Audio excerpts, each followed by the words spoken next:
Transgender is now such a fashionable topic, but of course it goes beyond just talk.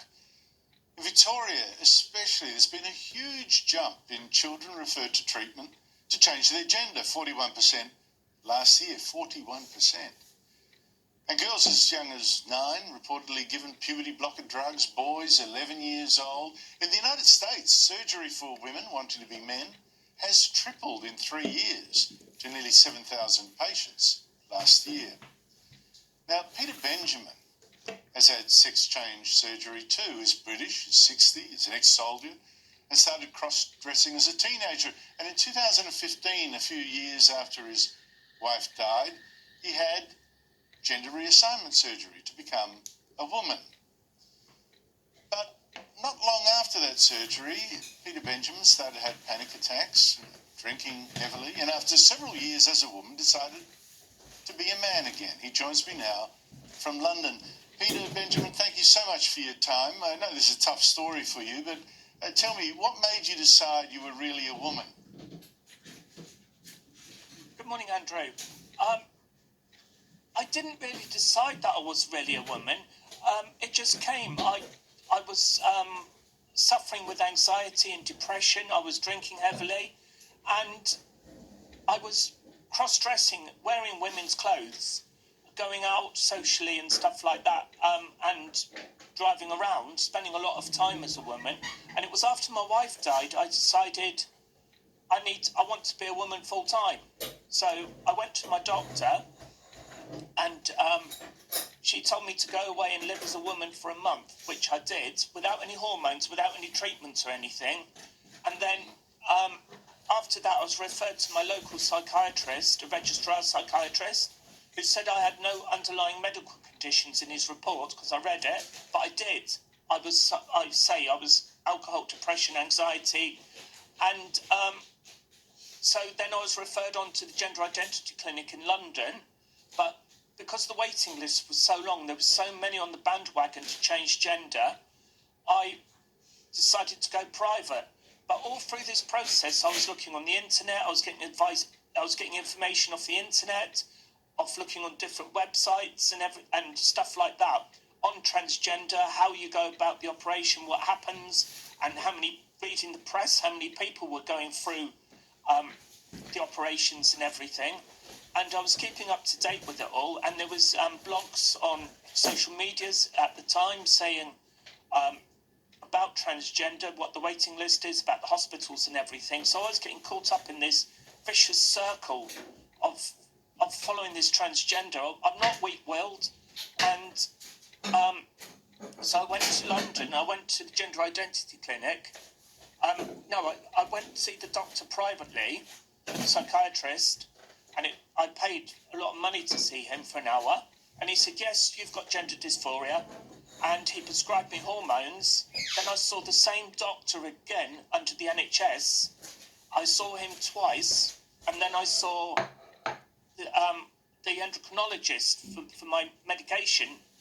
I saw him as well through the NHS, but I was before I went to the doctors, I was buying my hormones online, but I don't know what these tablets contained, and I was taking loads of them, copious amounts of these hormones, and I don't know what they were doing to my body. They could have killed me.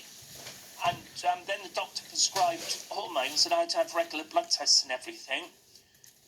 2014 came, and I saw another psychiatrist, and he referred me on for surgery. But all this time, I was also receiving transgender counselling through his transgender support group, and my counsellor said to me, "You are a woman." That's what he kept on saying to me, "You are a woman." And even before surgery, he said, "You are a woman." And this was instilled in us through the support groups.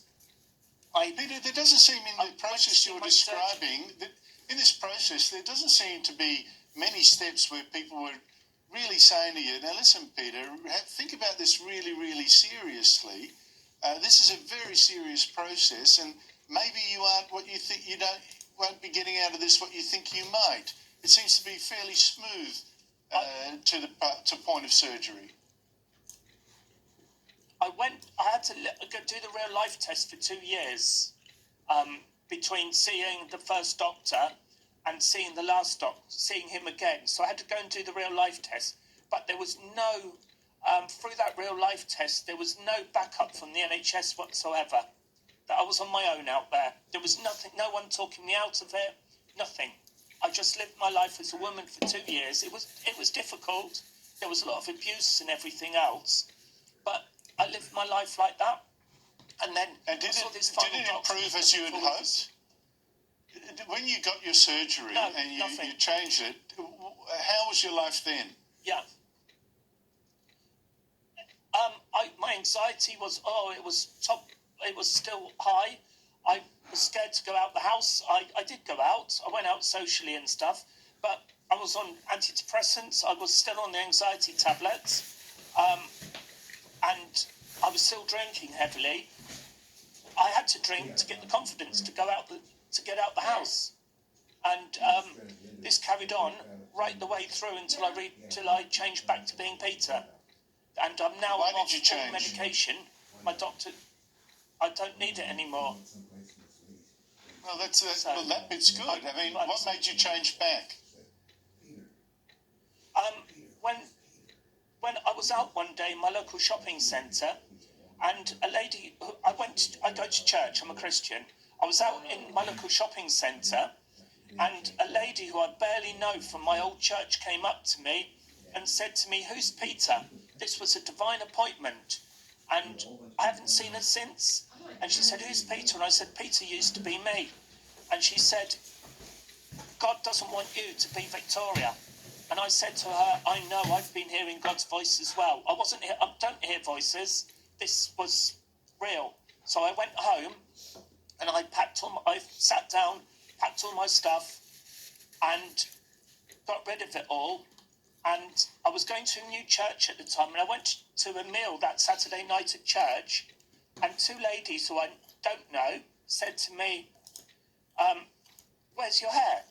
So I told them the story, and I told my pastor, and they told me, and other churches where I go to prayer meetings, etc., they all said they'd been praying for me. No one told me that they'd been praying for me, but they'd been praying for me.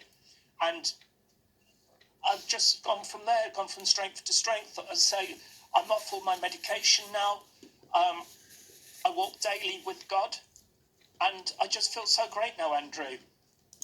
So I feel I'm so glad so glad you found some peace there. But gee, you might have spared yourself a lot of trauma along the way if someone had maybe spoken to you a bit earlier. But Peter Benjamin's a fascinating story, Yes. and those that want to follow it should look up your name on the internet, Peter Benjamin. They will see your story written in a number of papers. And I thank you very much for coming on the show.